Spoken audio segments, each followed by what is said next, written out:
Hello, hello, Libra Collective. Kamusta po kayong lahat? Ako po ito si James from James Tarot PH. Ito po ang inyong weekly reading for July 27 hanggang August 2. Alamin po natin naghihintay sa inyo. But first, ihanda mo na yung isang tanong mo ha para po sa ating isang tanong, isang sagot. Kung meron po kayong pangmalakasang one question, hawakan nyo po yan. At sa dulo po atin po yung sasagutin by using these cards. Okay? Stay tuned for that. Let's begin. Inhale and exhale. Holy Spirit, Spirit Guides, guide us for today. Your cards for the week. Uy, beautiful. Siya nga pala mga mahal kong Libra, maraming salamat po sa lahat po ng mga hindi nag-i-skip ng ads, nagla-like, nag-share, nagko-comment, at patuloy pong sumusuporta sa atin every time po na meron tayong libreng reading para po sa inyo. Welcome rin po sa ating mga new subscribers. Hello, hello, hello. Naway nag-enjoy po kayo sa ating reading. I-share nyo po ito para po marami pang Libra ang makapanood. And please, please, please do not skip your ads. Salamat po. So, at the background of your deck, meron kang the Two of Swords. Beautiful, beautiful. This week, magde-decide ka na tungkol sa isang desisyon, no? Na medyo ngayon sabi mo, dapat ko nang aksyonan, dapat ko nang simulan, dapat ko nang harapin, dapat ko nang tuldukan yung dilemma or yung problema, no? Ito yung definitive time para sa iyo na meron ka nang maiisip or meron ka nang kakatigan na isang choice na panatag ka, na alam mong dapat ko nang harapin ngayon. So congratulations. Congratulations.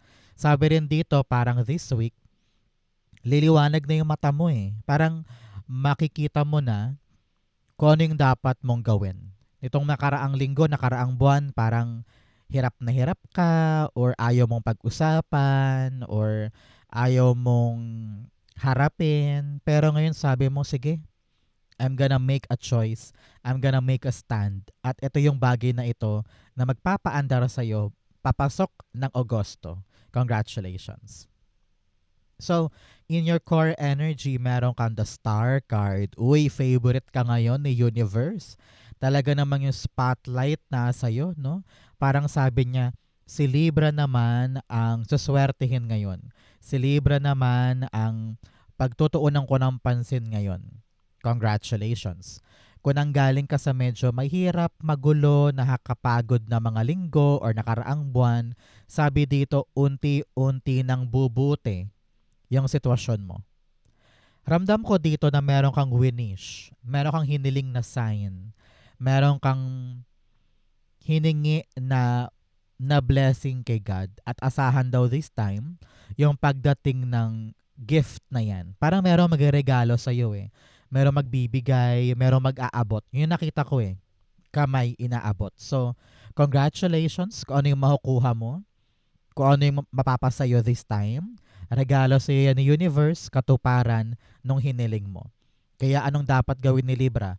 Kapag dumating yung isang biyaya na medyo baka ma-overwhelm ka, relax. Take a deep breath and then choose it. Panindigan, piliin, aksyonan. Okay? Clarify natin. Star card, naku, napakaswerte mo this time.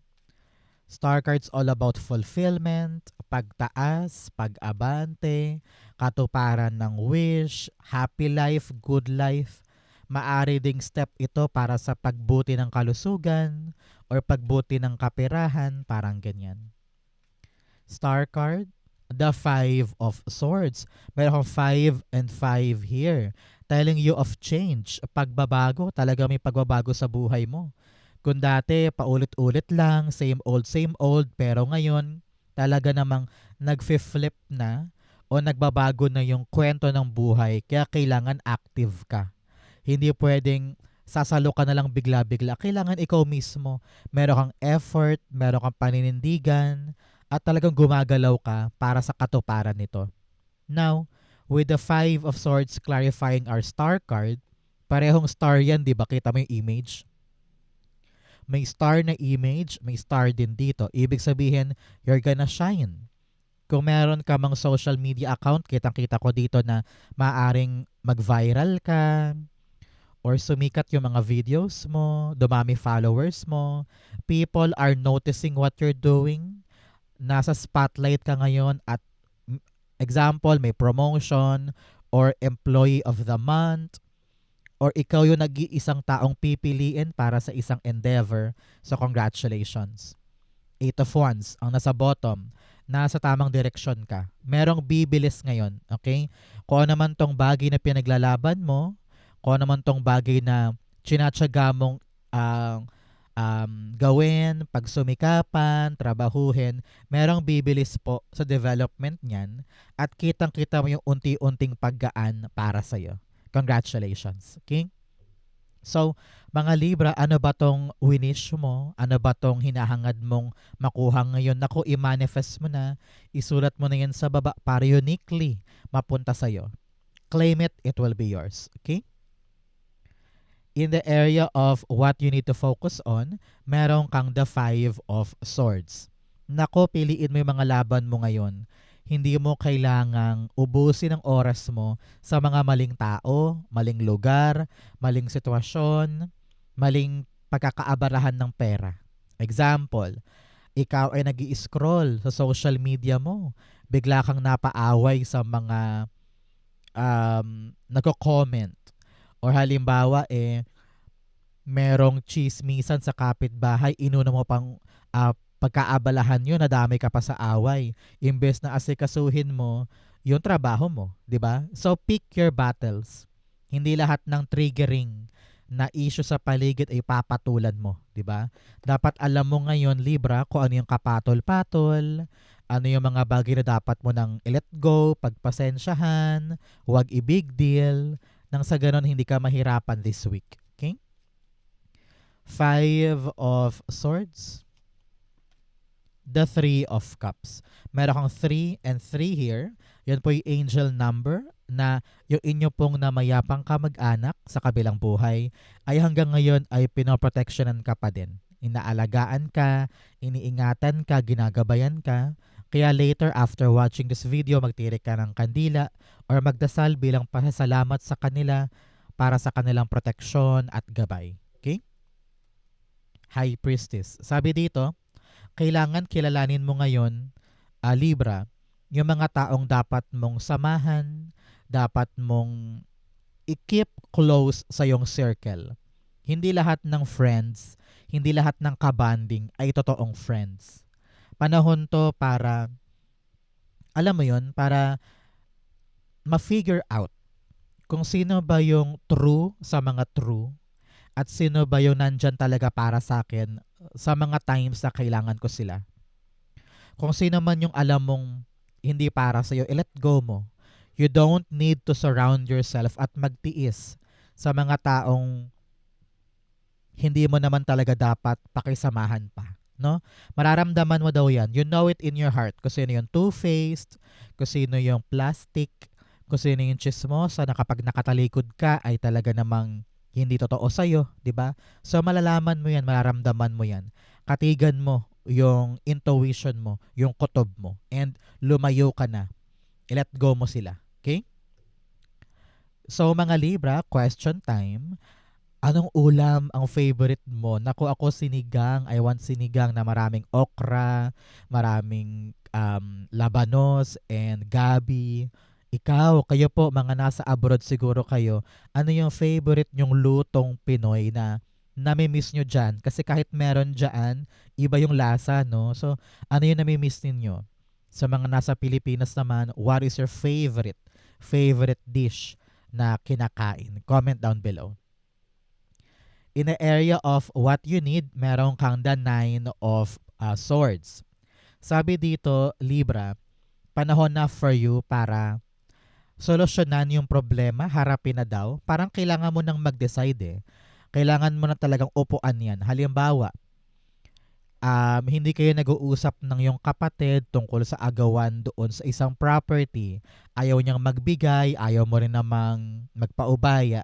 Sa panahon na para upuan ninyong dalawa, plansyahin, para makagora na, para makaabante na.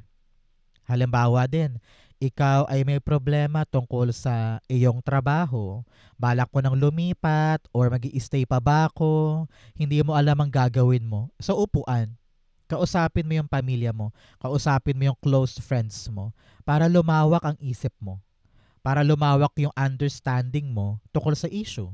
Kasi kung sinosolo mo lang yan, limitado lang, yun ay intindihan mo. Tapos pinapalapot pa yan nung emosyon, takot, duda, alinlangan, 'di ba?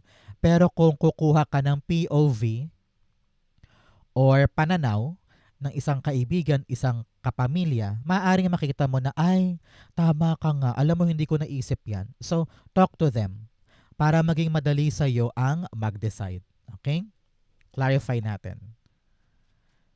That's the Nine of Swords. Meron kang I'm seeing 11:11 on my clock. Ngayon, pumikit ka na, Libra. Mag-wish ka na because that is a manifestation angel number. Mag-wish ka na po. Nine of Swords, the Two of Pentacles. Yes, timbangin mo na yung mga options mo. Hindi pwede na magkukulong ka lang dyan sa isang sulok at sasarilinin mo lang yung problema. Marami kang option, marami kang pwedeng kausapin, marami kang pwedeng um, other ways, ganyan, para ma-solve yung issue. Kaya ngayon, confide, open up, so that you will see the right door. Seven of Swords, iwas ka ng iwas, no? Sabi dito, tama na yung pag-iwas. Alam ko, marami kang trust issues. Ayaw mo magtiwala sa iba. Pero panahon na to para buksan ang sarili. Harapin ito para once and for all malusaw na yan. Okay? In the area of what's affecting your current energy, meron kang the Three of Cups. Sabi dito, talagang meron kang isa-celebrate. I don't know why. Talagang meron kang development or announcement or magandang resulta mula sa isang bagay. You will feel na unti-unti na akong umaangat dahil sa good news na ito. Meron kang aanihin eh. Aanihin na magandang balita or magandang resulta sa isang bagay. Kaya parang sabi mo, ay, worth it lahat ng pagod ko doon. Worth it lahat ng pagsusumikap ko doon. Ngayon, unti-unti ka nang lumalapit sa goal. Unti-unti ka nang nakakaroon ng kumpiyansa na ay kaya ko nga talaga to. Kasi papalapit na ako ng papalapit sa gusto kong mangyari. Congratulations. I-celebrate mo yan sa family and friends. Kung ano naman tong development sa isang bagay na inaasikaso mo. Okay? You will feel loved, appreciated, at talagang maramdaman mong favorite ka ni universe. Maraming tumapon, hindi yun ang pwede sa'yo. Three of Cups. Oops. Ayun, lumabas. You have the Ten of Swords. Yes. Ending. We have 10 and 10 here. Ending po yan ng suffering, struggle, ng paggapang, ng pagkahikahos. Congratulations. Talagang mag-celebrate kayo. Wow, judgment, new life, new beginning, pag-angat, pagtaas. No? Nakita ko dito na nagdasal ka sa mo, God, alam mo, hirap na ako, pagod na ako, hindi ko na alam ko anong gagawin ko. Pero dahil nagkaroon ka ng kaliwanagan, meron kang na-realize, meron kang naisip na parang, ay, what if harapin ko na? What if piliin ko na to, yung ganyan? Yung pipiliin mo na gagana para sa'yo, yung unang mag-aahon sa'yo sa problema mo ngayon. Na parang, yes, nakahanap na ako ng paraan. Yes, aalis na ako dito. Yes, gugulong na. Hindi ka na magi-stay or tatambay doon sa mababang parte. Paangat ka na. At dapat mo yang i-celebrate ngayon. Congratulations. In your near future, meron kang the Six of Pentacles. Sa near future, kitang-kita ko dito, very accomplished ka eh. Parang i-share mo sa ibang tao yung tagumpay na nakuha mo. Whether i-share mo yan sa pamilya mo, sa kaibigan mo, sa mga anak mo, or ikaw na yung sasalo ng pambayad sa kuryente, tubig. Parang meron kang ibibigay dahil sobra-sobra yung nakuha mo. Dahil matapang ka na ngayon para suungin talaga yung pangarap mo. At heto ka namimigay ka, nag-aabot ka ng blessing dahil umaapaw sa'yo. So, very charitable ka in the near future. Nakita ko dito yung contentment, inner peace, financial freedom, financial independence. Kaya ready ka ng magbahagi sa iba. Narinig ko dito na hindi lang ikaw yung aangat, kundi pamilya din. Congratulations. The Six of Pentacles.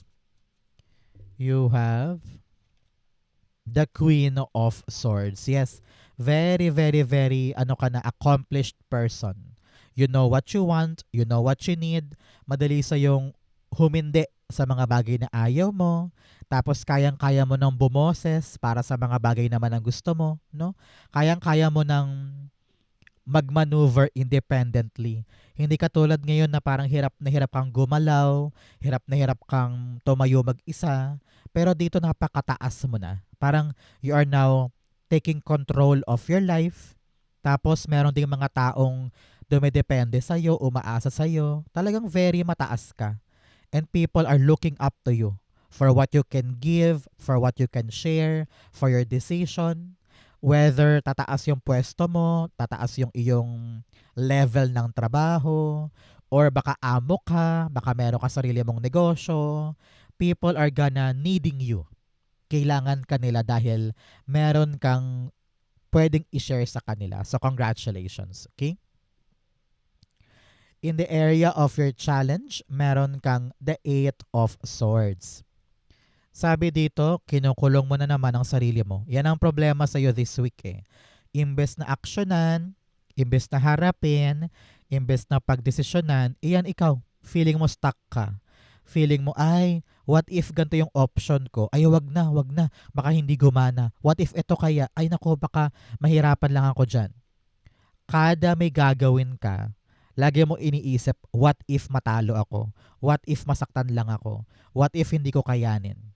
Puro negative ang iyong nasa isip. Okay? Sa panahon to para palayain mong sarili mo sa limitadong space. Believe in yourself and harapin na yung issue.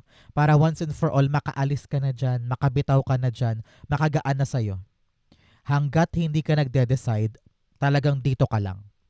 Kaya panahon to for you to really make a choice para makalaya na at makaalis na sa kinalulugmukan mo ngayon or sa issue mo ngayon. Example, kapos ang pera mo ngayon dahil sabi mo yung mga anak mo magka-college na. So gagalaw ba tayo or hindi? Siyempre gagalaw tayo. What if magnegosyo ako? What if mag-abroad ako? Para meron akong pangtustos sa college ng mga anak. Parang ganyan. Eight of Swords, the Knight of Wands. Kulang ka ngayon sa fighting spirit. Yung para bagang, sige, bira, kuha. Parang ganyan. Kailangan dito yung matalas at talagang matapang na desire, motivation, and passion para ipaglaban yung dapat ipaglaban. Kaya kung nandyan ka lang sa comfort zone mo, takot kang gumalaw, walang mangyayari. At the bottom, Nine of Cups. Alam mo na, Libra, kapag lumalabas si Nine of Cups, ito'y indikasyon na dapat ka nang mag-wish. So ngayon, pumikit ka dyan, mag-wish ka na, magaganap yan para sa'yo. Okay? So, sabi dito, kung talagang ikaw ay you feel less of a person. You feel like mahina ako, hindi ako magaling, hindi ako maganda, hindi ako matapang, hindi ako independent. Talagang hindi mo maaabot tong pangarap na ito. Kaya panahon talaga para pataasin mo yung kumpiyansa sa iyong puso, maalab na desire para maabot yan. Dahil kung gusto mo talaga to, gagawin mo ang lahat. And haharapin mo yung mga desisyon na nahirapan kang hawakan noon. Ngayon, you're gonna be brave enough to make a choice, make a stand, and change your life. Okay? In your fortune, meron kang the Ten of Pentacles. Naku. Napakaganda ng linggong ito pagdating sa kaperahan. Merong paglago akong nakita. Whether darating na yung loan, darating na yung lump sum money, or perang nakabitin mula sa mga naiwan ng namayapang asawa, namayapang magulang, or meron ng resolution pagdating sa mana or hatian ng property. Nakikita ko dito na parang lalago yung negosyo mo at meron ka ng konkretong pera na magagamit mo for a very, very long time. Isang maswerte at mayabong, abundant na kapirahan para sa'yo. Hindi lang yan for today, hindi lang yan for August, kundi hanggang next years. Kaya be strong, be decisive, para maganap pa talaga itong long-lasting na blessing na ito. The Ten of Pentacles, the Two of Wands. Yes, ngayon, many of you ay parang aalis sa isang comfort zone, whether lilipat ka ng ibang kumpanya, lilipat ka ng ibang lugar, lilipat ka ng ibang bansa kasi nakita mong nandoon yung kapirahan, nandoon yung mas malaking sweldo na makakapag-provide para sa pamilya ko. Kaya ready ka na to make a stand, make a choice para sunggaban ito.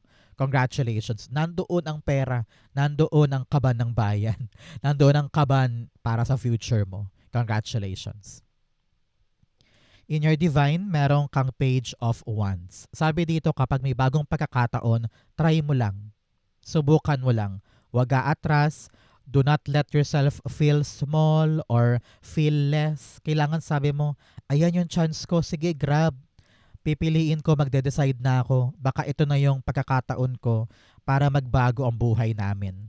Parang ganyan. Okay? So do not let the opportunity pass you by. Do not let your fear or takot or pagkamahiyain para masayang yung mga pagkakataon sa'yo. Page of Wands, the Knight of Swords. Sunggab agad, bilis-bilis ng kilos. Knight of Swords all about quick movement, wala lang isip-isip pa, sunggab agad. Parang ganun eh. Meron kang mga chances na kailangan harapin agad dahil baka mamaya may deadline. Baka mamaya may age limit. Baka pag nag-birthday ka hindi ka napasok, di ba? So kailangan sigasig. Talagang mabilis, may stamina, may energy patungkol sa bagong bagay na ito. Asahan daw yung magandang balita ngayon patungkol sa isang bagong opportunity na kailangan mong pagdecidean this week. Okay? At the background, Ace of Wands, talagang bagong chance ito. New door, new opportunity, new path na kailangan mong tahakin. Be confident. Kaya mo to. Okay? Outcome mo yan, bigyan mo na kita ng fortune cards. You have August. Ngayong August, papasok ng next week. No? Sabi dito ng yung spirit guides, it will be big milestone para sa'yo. Para naman po sa mga merong special occasion kapag Agosto, ay ibig sabihin, this reading also is for you. Halimbawa, birthday ng kapatid, magulang, anak, pamangkin, apo, o kaya anniversary, no? That is really special occasions na magsasabing itong reading na to ay para sa'yo. Okay? You also have teapot, deep friendship with someone of the same sex. Sabi dito, meron ka talaga mga kaibigan, mga kasamahan, either kumare mo, kung babae ka, or kumpare mo kung lalaki ka kasi same sex daw. So, kung sino talaga yung kasanggang dikit mo, panahon daw to for you to really bond now because sila yung mga kaagapay mo para lumakas ang loob mo na ipaglaban yung mga dapat ipaglaban. You have barrel, you feel something is lacking in your life, perhaps love, money, or goals. Meron talagang kulang sa'yo na talagang gusto mong abutin ngayon.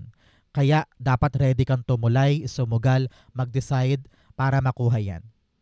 You also have bread, period of prosperity and abundance. Talaga namang may kasaganahan, pagpaldo sa pera, at pag-ulan ng biyaya. Congrats. In your outcome for July 27 to August 2, the Four of Pentacles. Wow. Si Four of Pentacles dito, talagang bubuksan mo na yung sarili mo para sa mga bagong bagay. Sabi mo, sige na nga. Kung talagang gusto kong mag-grow, gusto kong umangat ang buhay namin, gusto kong kumamal na mas maraming pera, or maging stable ang buhay namin, kailangan kong buksan ang sarili ko sa mga choices na medyo nakakatakot, nakakailang, walang katiyakan, pero sabi mo, ngayon na ako lalaban. I need to prove to the universe na kung ano man tong spotlight na ito, kung ano man tong opportunity na ito, ay hindi mo sasayangin. So now, open yourself, trust God, trust yourself, para mapapasok mo na sa buhay mo yung bagong blessing. No? So be open to new things. Do not guard your heart Masyado mong pinoproteksyon ng puso mo dahil ayaw mo magkamali, ayaw mo masaktan. Well, normal naman yan. Pero kapag ganun lagi yung goal, ay nako, wala kang pupuntahan. 'Di ba?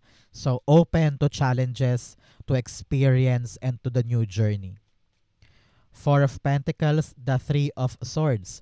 Sabi dyan, kung talagang marami kang trauma, issue, or heartbreak from the past, it should not hinder what you're about to get now.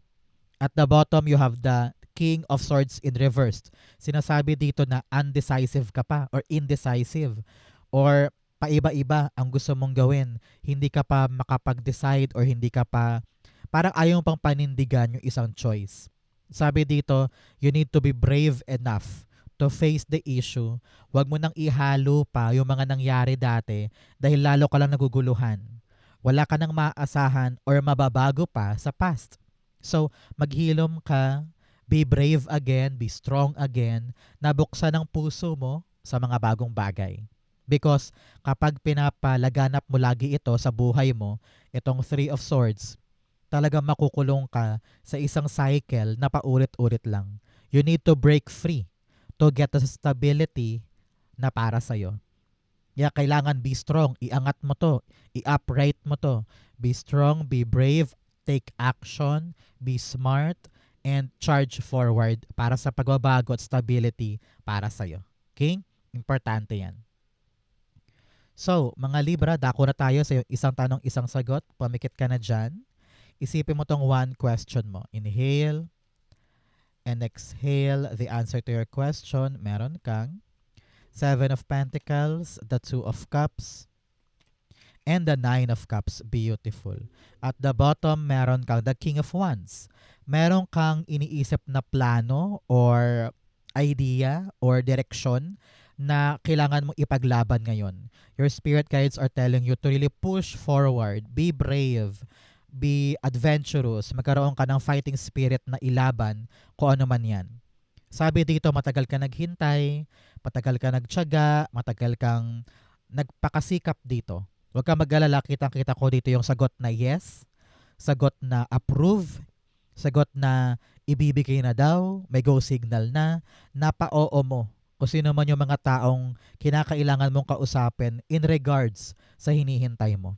So congratulations, magbubunga, may approval, may sagot na yes, tumpak na tumpak, swak na swak, at talagang you're gonna be very, very happy. Mafulfill mo yung gusto mong malaman sa question mo. Tatalon ka sa saya dahil nangyari na, natupad na. Yung dating iniisip mo lang na kaya ko ba, kaya mo. And it will be hatching. No, magbubunga siya ngayon at ikaw ay sobrang saya dahil buti pala pinaglaban ko, buti pala tinuwid ko dahil destined ito nakaakmang-akmang makuha mo ngayon. Kaya rejoice, be happy, ipagdiwang kung ano naman tong makukuha mo ngayon. Darating na siya. Congratulations. If you're waiting for a yes or no, the answer is yes. Okay? Yes na yes. Kung may kasal man dito or date or kung trabaho man yan, oo, approval, garantisado. Congratulations. So Libra, yan po yung isang tanong, isang sagot. Ganon din po ang yung July 27 to August 2. Sa po kayo nakaresonate, comment below. Basahin ko po yan. Thank you Holy Spirit, Spirit Guides, guide us for today. Salamat po mga Libra for watching hanggang dulo. I love you. This has been James for James Tarot PH. God bless everybody.